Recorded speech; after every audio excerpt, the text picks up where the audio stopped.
Hello, this is Danny Raymond, the voice behind Ray's Guide, with some last-minute updates on Citizencon, including an in-depth look at the sponsor of my live Citizencon coverage, the Tobii Eye Tracker 5. Tobii is running both a special discount on the Eye Tracker 5 as well as a contest where you can earn points towards winning either an Eye Tracker 5 or one of several Star Citizen starter packages. More on that later. Without some sort of head tracking and eye tracking device in Star Citizen, you must choose between moving your view, also called free look, or moving your body, typically toggling between them with the Z key by default. This is cumbersome, and speaking personally, I wind up using free look rarely as a result. With the Tobii Eye Tracker, your face and eyes essentially become an extra joystick, controlling your free look simultaneously.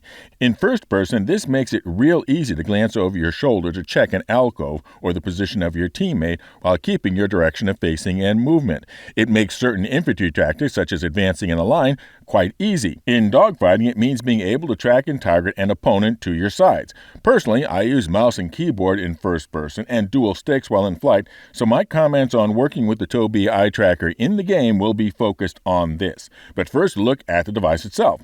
It is a black metal bar about 29 centimeters long, 18 millimeters tall, and 8 millimeters deep.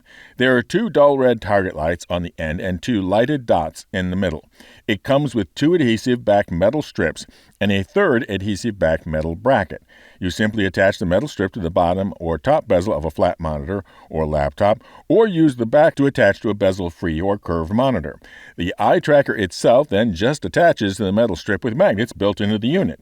This means you can easily switch one unit from a desktop to a laptop system and back. The tracker is then connected with a 2-foot USB cable and comes with a roughly 3-foot extension cable if your monitor is far away from your system unit. My tracker was automatically detected and took me through the setup process, which involved precisely calibrating the location of the unit by lining up two lines with marks on the device, then staring down dots on the screen.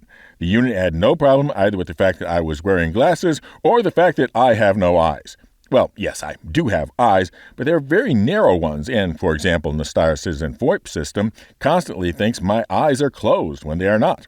From a technical information, the system works by shining a very low-energy IR light at your face and detecting the glint off your pupils, being able to then track both eye movements and head movements. The default is 85% head movements and 15% eye movements, which feels natural for a start. Support for the Tobii Eye Tracker is native within Star Citizen itself, which means that there is no need for an external driver or configuration program. You go to Options, set the head tracking drop down to Tobii Eye Tracker, and then set head tracking in general to On. After that, there are more options available than are practical to go into at this time. Note that many of the options are per device, so be sure that you are changing either the general or Tobii settings. The defaults are generally good, so I suggest going with them and then testing them individually once you are comfortable with head tracking overall. One suggestion to CIG, have the setting on whether to have head tracking when using Mobiglass also apply to head tracking when looking at kiosks. Which brings up another point. Even with head tracking enabled and becoming familiar with it, there will be situations where you don't want it. Sometimes very sudden situations. There are key mappings available to toggle head tracking on and off, and my suggestion is to map these to something that you have in your hand. So, for example, I have a 6-button mouse, so I map toggling head tracking to mouse button 5. I also map toggling head tracking to a little used button on my left stick. There was also key mapping to recenter face tracking, but if you only have one button available to map, toggle head tracking to it, since turning head tracking off also causes a recentering, so a double tap on toggle head tracking is the same as a centering key tap. Another thing to do is map target under reticle to something on your flight stick, if you haven't already. The reason is that the Tobii Eye Tracker will allow you to target an item that you're looking at. But if you glance down to make sure your finger is on the T key, guess what you aren't looking at anymore? Which is one thing that I would want to change about the Tobii Eye Tracker. And if you know me, having just one thing I'd like to change is pretty close to perfection. And that is, have a quick head or eye movement past the edge of the monitor by X%, instead be regarded as a centering. Think of it as an outside dead zone, so to speak. That way I can look at my second monitor, keyboard, Stream Deck, etc., and still see what is going on in-game with my peripheral vision. Returning to hints on using the Tobii Eye Tracker in the game, I found that in first-person situations, you are no longer quite certain where your weapon is pointing. Yes, when ADS, aiming down sights, head tracking is turned off by default, a setting I don't recommend you change. But when walking around with weapon ready but lowered, you no longer can presume that your weapon is facing dead center to screen if you shoot. So I found a lot more benefit from having a laser pointer on my weapon when doing head tracking. It means that when surprised and don't have time to aim down sights, I still have positive confirmation of where my weapon will hit. Anyway, I plan on continuing using this review unit, and my 6-word review on the Tobii Eye Tracker in Star Citizen is, works great with moderate learning curve. And now, as I promised, some updates on Citizencon. CIG has updated the show floor plan and confirmed as a result that the secret area is, as I predicted, a hands-on area.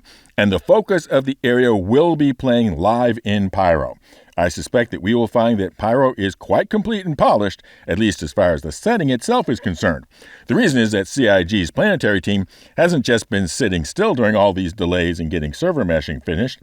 They've been spending time doing their job, building planets. Now, why did CIG drop this new information a few days early? Well, an area like this takes quite a few people running it to keep it going smoothly, most likely show volunteers. And show volunteers need time to be trained on what they are going to be expected to do, which means the potential for leaks, so get ahead of that by dropping it early. Now, some things can be inferred from the layout. There are 90 seats, which would mean one pretty full shard. But they probably will not want us all in one location for server performance reasons, so you will likely be pre-placed somewhere, Ruin Station, one of the planets, etc., based on where you are sitting. A good guess would be 5 rows of tables, so 5 locations, 18 players per location. Now, you see on the right there's a long hallway where undoubtedly you'll be queued up, and this area above the tables where they will likely be assigning you a seat and give you a login name and password to use. And then you exit through this door when your time is up. So if you get, let's say, 10 minutes of play time, expect 10 minutes in the preceding area and then 10 minutes in the queue, for a half-hour total. Hopefully, they will have a system of time tickets. There's another thing that might be worth noting if you're attending Citizencon in person. As I mentioned in my live stream test, the Convention Center website is showing Citizencon will be happening in the West Hall, not the South Hall. And the West Hall entrance is right next to the Crypto.com arena, which will be mostly vacant during the first day. But at 7:30 p.m. on Saturday, just a half hour after Citizencon closes, there'll be face-off of a Kings Bruin hockey game. So don't be surprised if when you come out of the doors at the second day, there will be a sea of black and white jerseys and that the local eating and drinking places, such as LA Live just to the north, will be jammed. Speaking of events, Tobii is having, through November 3rd, a special deal on the Tobii Eye Tracker at 15% off and a way to earn entries into a drawing for a free Tobii Eye Tracker or one of a number of Star Citizen starter packs. To get the special deal or enter the contest, visit TobiiGG/RaisGuideCon-contest. Plus, there's still ongoing my channel's IAE Week giveaway for the winner's choice for the Galaxy Complete, the massive modular mining moving medical machine, or the brand new big box bargain bazaar, the Merchantman. 1 entry per video. Just be a member and be entered automatically, or subscribe and comment with the secret word. And the secret word for this video is the URL to visit for the Tobii Eye Tracker contest. Fly safe, keep it real, and I'll see you in the verse. This is Danny Raymond for Ray's Guide.